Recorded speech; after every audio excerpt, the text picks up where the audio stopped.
Hello and welcome to Pop Culture Posi-Cast. This is the show where we'll find all the good stuff in items of pop culture. Movies, music, comics, TV shows, you name it. We're going to find the fun stuff in it. I'm Peppy Pat. And joining me as always is my co-host, Jazzy Jarrod. I love the way you say that. Hello, Pat, and I am happy to be here. Before we tackle today's topic, I actually want to do two things. I know the script only says one, so don't freak out on me, Pat. Two things. Why not? I'm Peppy. I'm not freaky Pat. I'm Peppy Pat. You know, we get our topics a lot of the times suggested to us from folks on Twitter, and I just want to give a shout out. I kind of wish we'd done this more in past episodes, but a shout out to our friend and Crusaders Club member, Max Traver, suggested this one over on Twitter. So, Max, thank you for the suggestion as we talk about, spoiler alert, Gobots today. Pretend you didn't hear that, though. We're going to build to that. Also, I'd like to do a quick reminder to our audience what our mission is with this podcast. Here's what we're going to do.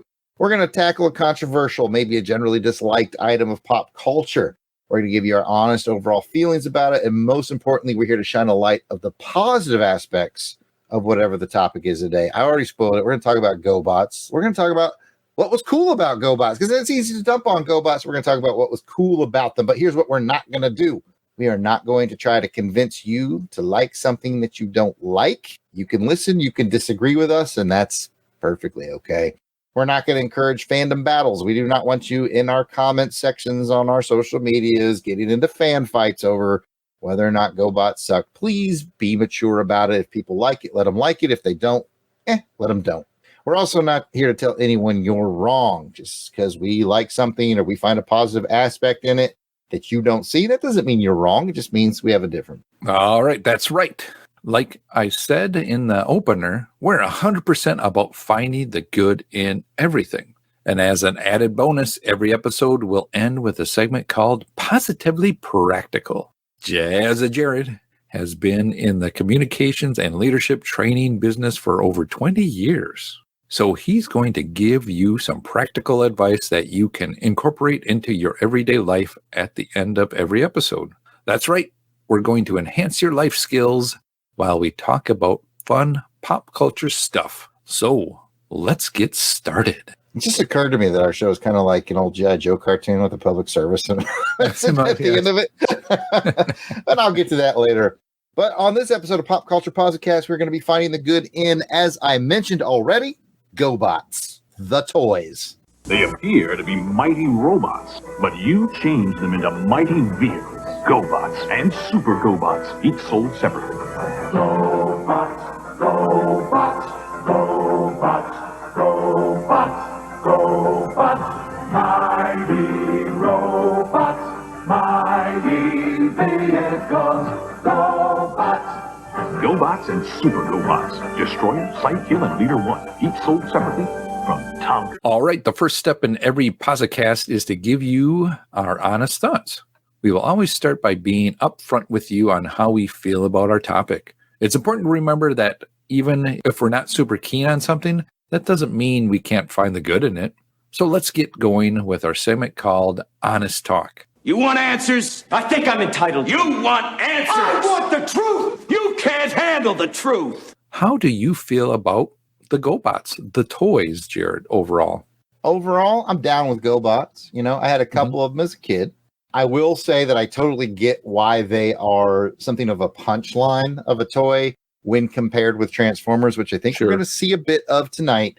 But overall, I think they're kind of cool. And like, you know me, I'm a big yard sailor, right? If I rolled up on a yard sale and there was a box full of Gobots there, I'm leaving with that box of Gobots. And I'm leaving excited. They are cool. In my eyes, they are a cool toy. What about you? I definitely agree with you on that, too. Gobots were something for me as a kid that I did enjoy. And I think as an adult with kids and a parent, I'm probably spilling more right now on some of the stuff we'll get to later, but I can understand it. These were at a sweet price point for a parent to provide to a kid who wanted, I can't get me the Transformer. And that's what everybody says. I couldn't get the Transformer. I couldn't afford it, but I could afford this Gobot action figure. So as an adult parent now, I can definitely see why the parents would believe that. So definitely have some really good fond memories of having some and the cartoon as well, too. Interesting, because I've never seen an episode of the cartoon, but Really?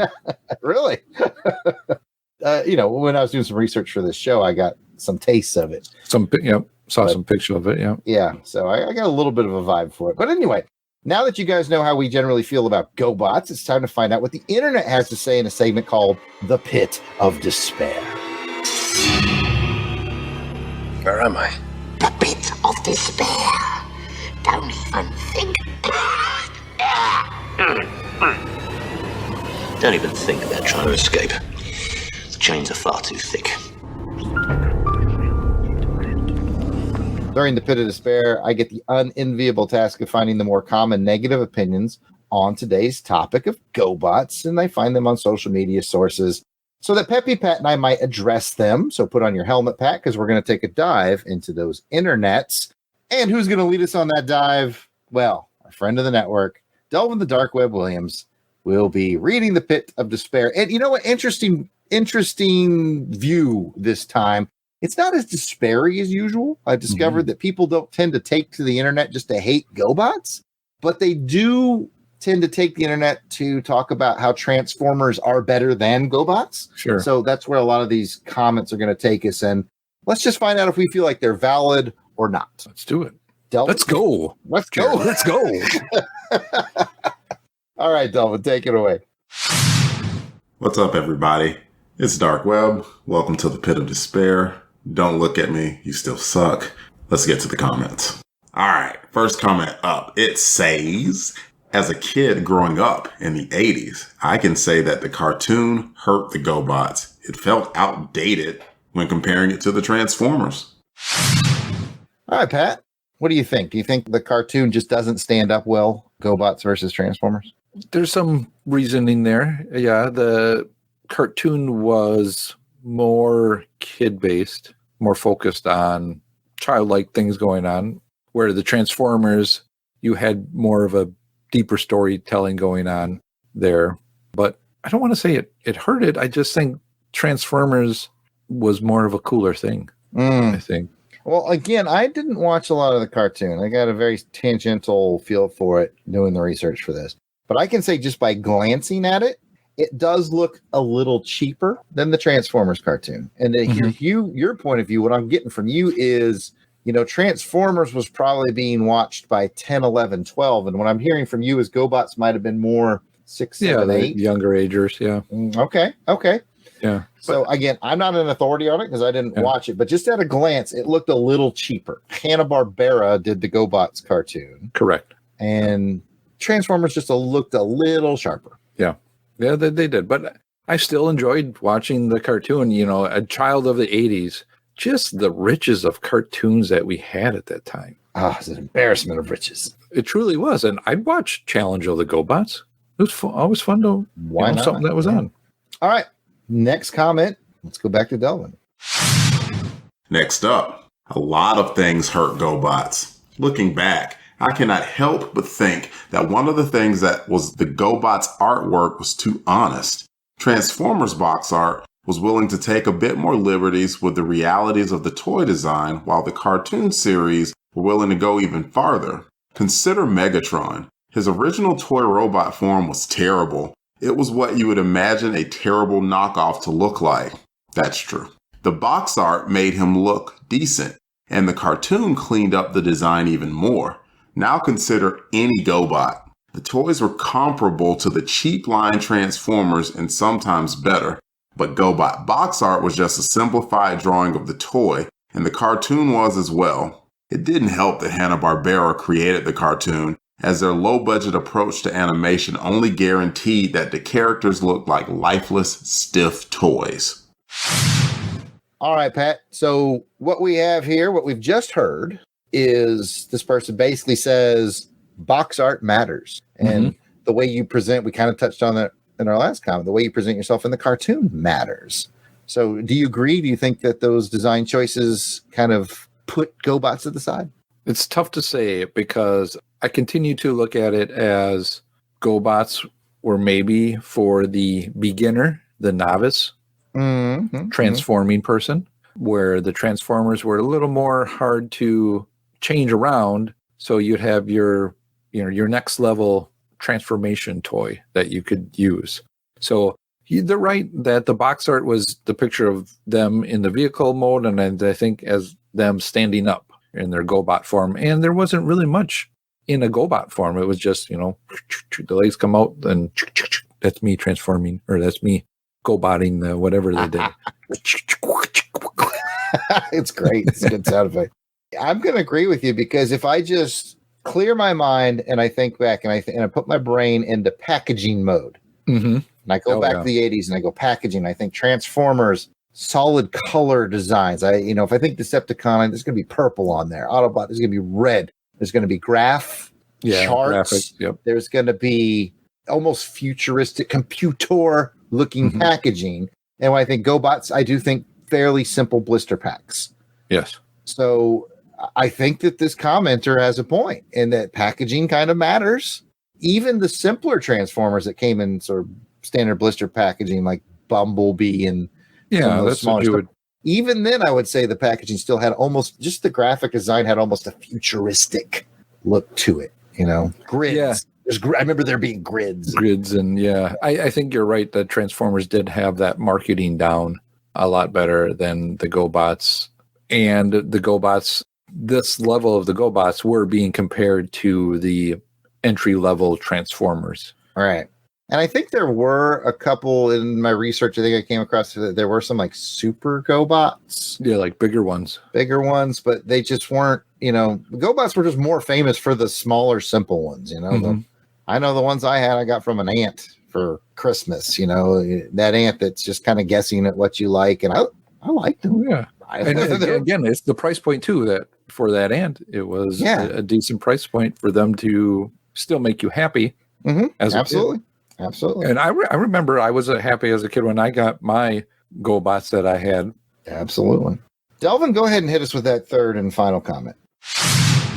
I remember Gobots being extremely crappy compared to Transformers because almost all of the transformations depended on basically the vehicle and it standing upright, popping arms and legs out. Transformers actually transformed with designs that were much more complex and detailed. The vehicles rarely resemble the robot forms. That's all we got here on the Pit of Despair. Yeah, Pit of Despair wasn't a big fan of the Gobots, but I bet Jarrod and Pat have a little bit more positivity to offer the situation, which coincidentally enough is why they're not allowed in the Pit of Despair.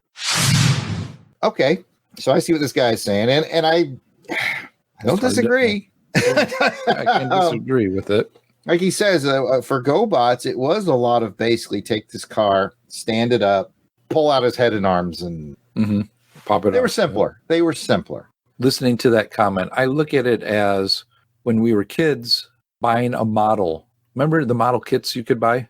And there were different levels. You had like level 1, like a snap 2, tight, and 3. Yeah, exactly. So I look at it again, basing it off you have that beginner, the novice, and then you grow in your stages of buying, transforming. And that's the thing. Transformers. When you say Transformers, you're categorizing something now. It's a word that can mean more than one thing. You think of a robot that transformed. Oh, that's a transformer. People look at Robotech and they go, oh, well, that's a transformer. Unless they really go deeper into Robotech to understand what it's all about, it can get categorized in the transformer concept. I see what you're saying. And almost like they're comparing apples and oranges, but they're very put in the same vein because they are vehicles that turn into robots. I think you're right. I think Transformers were designed, to this last comment's point, more complex for an older kid. Because, when I think about it, when I think back when I was playing with the Gobots, that would have been about A384, and I didn't have any Transformers. I just had some Gobots. I got into Transformers 87, 86, 87, 88. So, I do feel kind of like the main thing you've been talking about, your sort of underlying point, Pat, is I think the Gobots are much better for a younger audience as that introduction, and then you graduate to Transformers.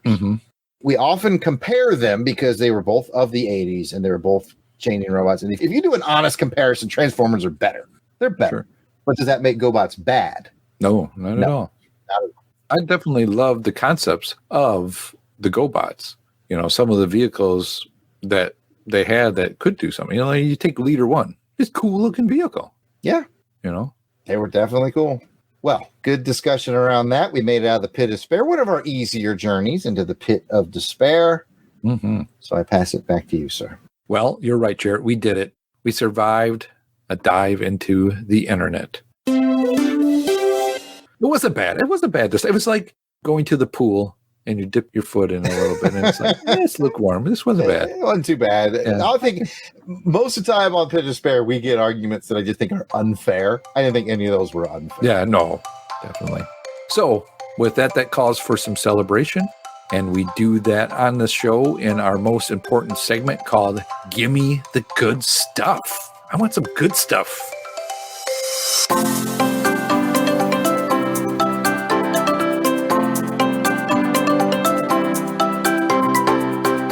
During the good stuff, Jarrod and I will each reveal our list of 3 things that we like about today's feature. So let's get cracking. Jarrod. The first thing that I'm going to bring to this is actually more of a factoid than a feeling, but the factoid kind of backs up my feeling. In my research on these GoBots, Pat, I discovered that while GoBots is kind of the butt of a joke, especially when compared to the Transformers, they were still a financially successful toy line. I learned that the year they came out, going head to head with Transformers ended up being like the number 1 or number 2 selling toy that year, but GoBots was like number 6. They were a top 10 nationwide selling toy. And so when I saw that, I said, well, that's a good perspective. That almost tells the whole tale. Transformers is a little better and they're massively successful, but GoBots isn't bad and they weren't unsuccessful. I mean, we still talk about them. People remember them. Yeah, exactly. Like I said, just trying to find negative comments on the internet was harder than you might think. Because I think people, again, I think they just naturally get compared to Transformers. But again, they were the number 6 selling toy, I think, in 80. I want to say that was 83 or maybe 84. I think they came out in 82. So, yeah. Number 6 nationwide? Yeah. There's a lot of people who would kill to have that slot. So that's sort of my first thing I wanted to talk about. What about you, Pat? What kind of light you want to shine on? What you mentioned there, they did go for, I believe it was canceled in 87. Sounds from right. what the research that I did as well too. 87. They went 5 years of they just didn't come and go. They really stuck around. What I liked is you have different avenues. We have the toys, and we're trying to just talk about the toys, but it's a hard thing not to talk about when you compare it to Transformers as well too. Both toys. You had the comic books, and then you had the cartoons. So as I found out, there was a movie. The movie, yeah. I didn't know there was a GoBots movie until I did the research on this. It was one that I'm like, oh yeah. When I saw that and doing the research, I'm like, oh yeah, there was a GoBots movie. And I'm trying to think, have I seen it, or was it just something I watched, later on? But yeah, it's interesting that they both were very comparable to what it is. I completely agree. The next thing I'd like to toss in is simple and basic. Mm-hmm. And it goes back to thinking about the ones I had as a kid. And ultimately, were they fun? And do I have a good memory of them? Yes, they were fun. Yes, I have a good memory of them. And the one thing, this is Posi-Cast. I'm not trying to tear down Transformers, but Transformers beats GoBots down a lot in the comparisons. But the one thing I will say is I don't remember ever breaking a GoBot, whereas it's a little easier to break a Transformer than it is a GoBot, probably because GoBots are simpler, not as complex, but point in its favor, durability. Oh, that is definitely a good observation that you didn't break one. I'm going to go with the love that you mentioned for it. The nostalgic feel of it is something to be positive because there's people still talking about this out there. And if they would bring some of that back again, I'm sure if they had somebody that could re-put this stuff out there, there'd be people buying this stuff. Oh, yeah. Re-releases on the shelves at Walmart right now. People are fighting over He-Mans, Joes. Yeah. From where I sit, Pat, I can see my collection of Boglin re-releases. Some of y'all ain't even going to remember Boglin. but they re-released them this year, and I bought one of each from the one of my childhood. Huh. So you're right. If they re-released and repackaged GoBots now, guaranteed. I'd be buying. Yeah. Guaranteed. Yeah. Excellent point. Ghostbusters figure. Yes, exactly. Yeah. I just bought some of those. So yeah, everything 80s nostalgia is hot right now. Yep. So they can really make a comeback at least off of the nostalgia of it. The last thing I'll bring up here and give me the good stuff is something that probably, if you're listening to the show, a lot of the listeners to our network are, and I say this in the most complimentary way, super nerds, because, we're super nerds. We're talking about GoBots for the last half hour, for goodness sake. But if you didn't know this, GoBots were good enough to get absorbed. Oh, I was just, you're stealing my thing. I was going to finish the thought, Pat. Go ahead. Jarrod was going to mention, we both were doing some research, and so it tells you something that Hasbro picked up GoBots. Mm-hmm. So now they're into the Hasbro universe. Yep.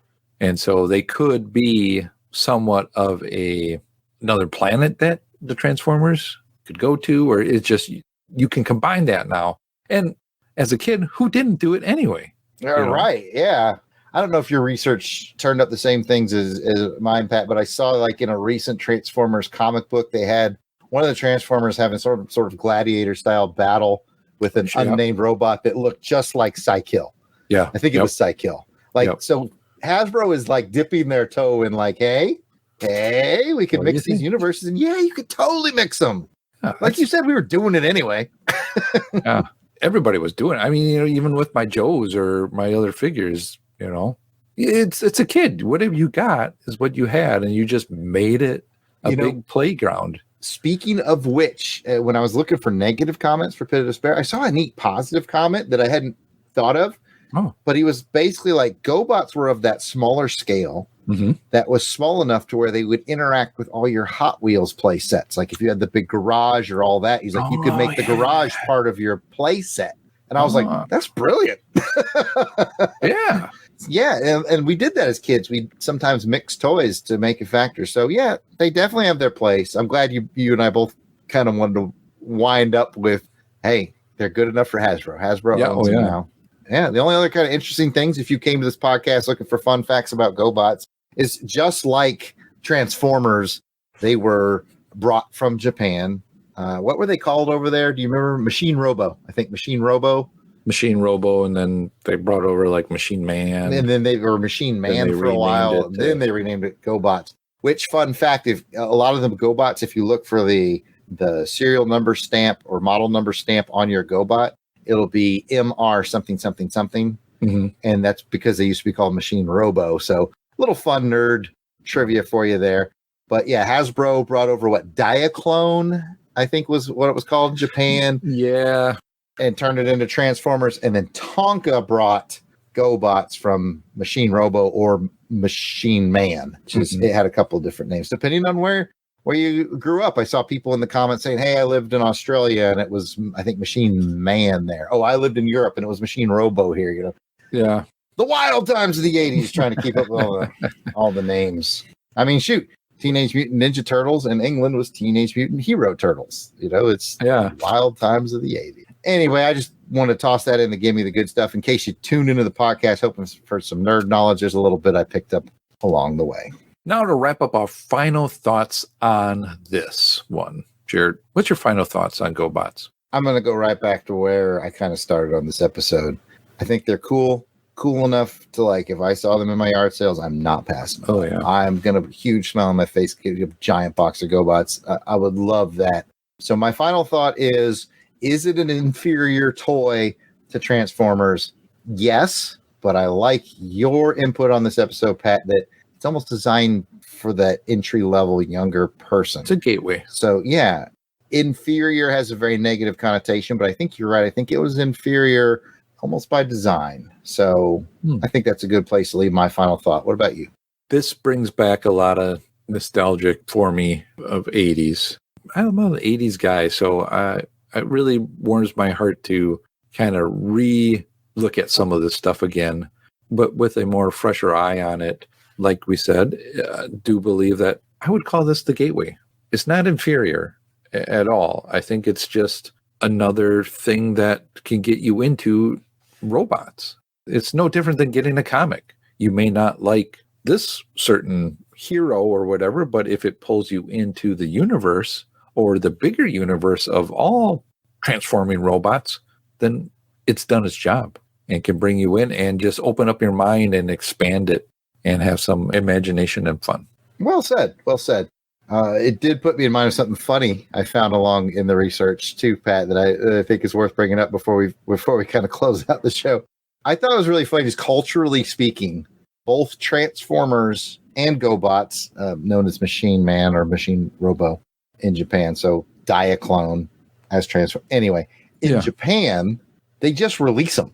And they're like, here's some robot toys. And it's American culture that says we need to be told how to play with them. So we need a comic or a cartoon to tell us who's the good guy, who's the bad guy, strength levels, like you see in Transformers. Like, it's an interesting cultural thing that in Japan, kids are just like, robots that turn into things. Let's play. And in America, we're like, tell us how to play with these. So it's just a weird cultural divide that I found in the research that I thought was amusing. It is true. I mean, I think without the comics or without the cartoons, we wouldn't know really what to do. Yeah, it's a weird cultural thing.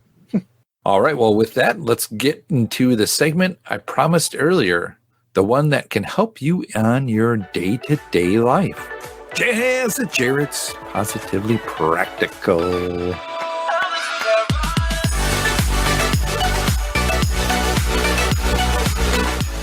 All right, Pat, today's Positively Practical is going to be called Mark Your Boundaries. And before you get too excited, Pat, no, it doesn't mean you can pee on stuff. Yes. If you want a little bit more of my years of experience in leadership and communications training, I certainly recommend you check out my more professional podcast called Leadership Tips with Jarrod, where I go into some of these topics, and they're all 10 minutes or less. So you're kind of getting a freebie of that here, because we want to, and like we said in every episode, give you something that you can do in your life to make your life better. So let's talk about marking your boundaries. What does that mean? No, Pat, you can't. I know. Marking your boundaries. Okay. So let's say someone comes up to you and jokes with you about a topic that you don't think is funny, or you find offensive, or they pick on you for something they think is fairly innocuous, but it just really bugs you. We all have bugaboos, right? Okay. One of the natural human tendencies when someone does cross one of your boundaries is kind of hit back hard, like, get very aggressive and say, hey, I don't appreciate you talking that way. And it can lead to an argument. Okay. As you get older, you realize professionals don't have arguments. They have conversations.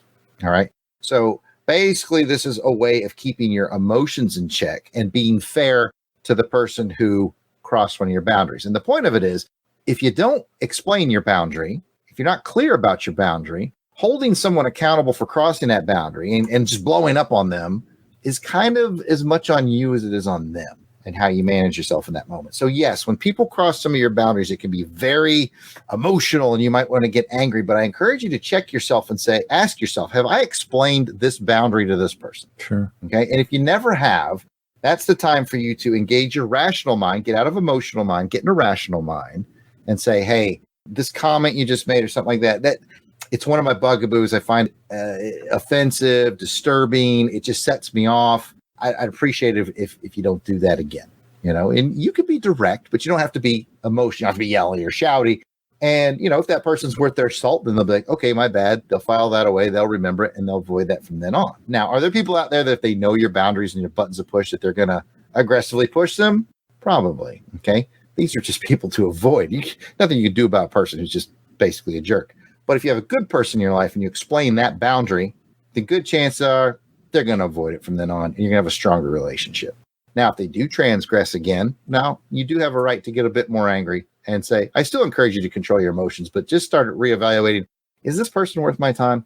I've explained this boundary and now they've transgressed it again. All right.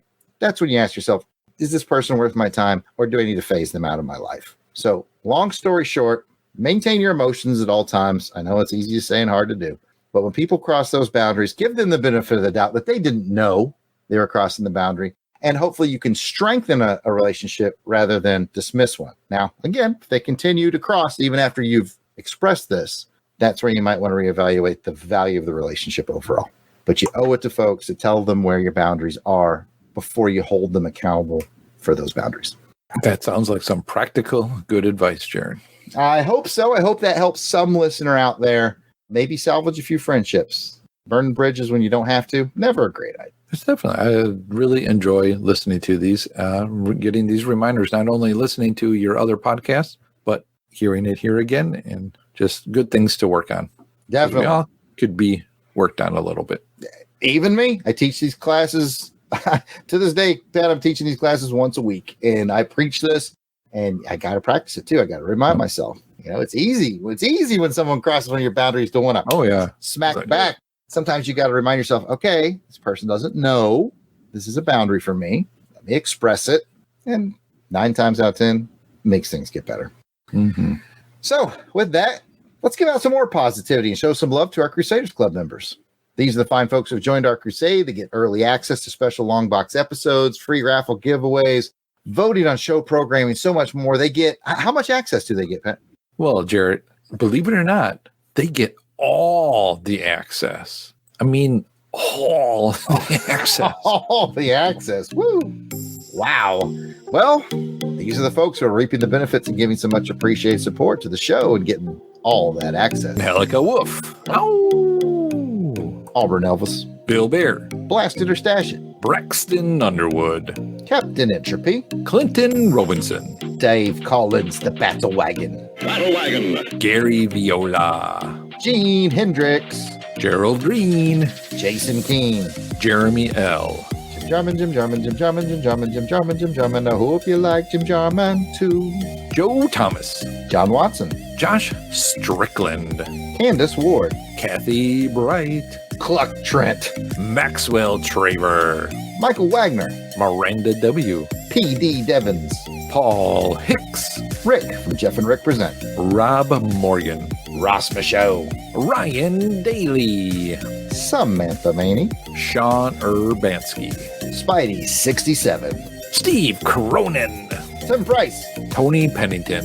And the Toronto Cop. As usual, if we miss somebody, that's our bad. You can always send us an email because, you know, we record these well in advance. So if you're recent edition, we'll add you. But hey, we don't want to miss anybody. So send us that email. If there's a problem, contact at longboxcrusade.com. If you're asking yourself, well, how do I get in this sweet, sweet club you've got there? Well, it's pretty easy. You go to patreon.com/longboxcrusade. For as little as $1 a month, you get access to that Crusaders Club. And that's, as I understand it, all the access. You're right, Jarrod. It is all of it. Yeah, come check it out. And as a reminder, if you want to weigh in on Gobots or any of the episodes of the past, you don't want to write the pesky emails because your fingers, they get tired. You can just call us. You can leave a voicemail at our Longbox Crusade voicemail box, which is 707-532-5269. That's 707-532-LBOX.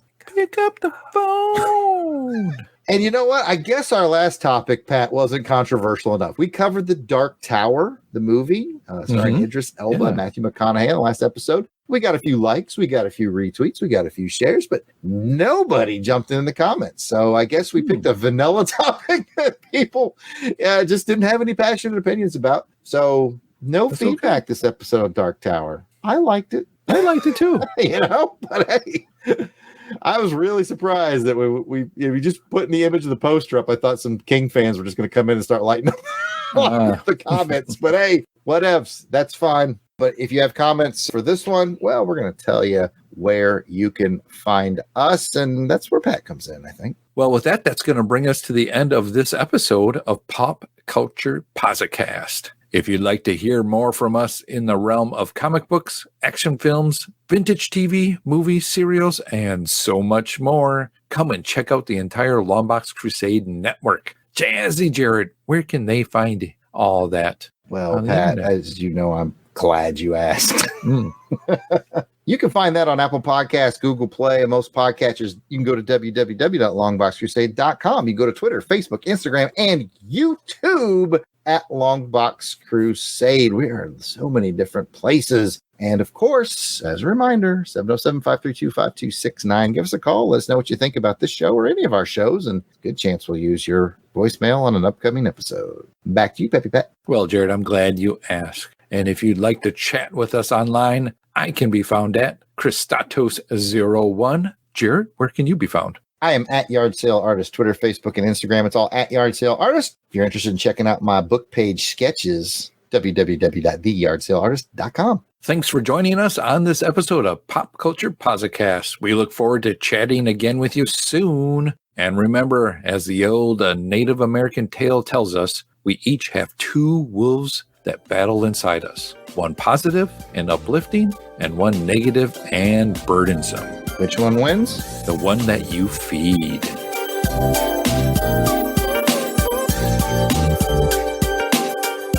The music themes for this show are done by musical genius Joe November. Please check out his SoundCloud at Joseflin99. That's Joseflin99. You will not regret it.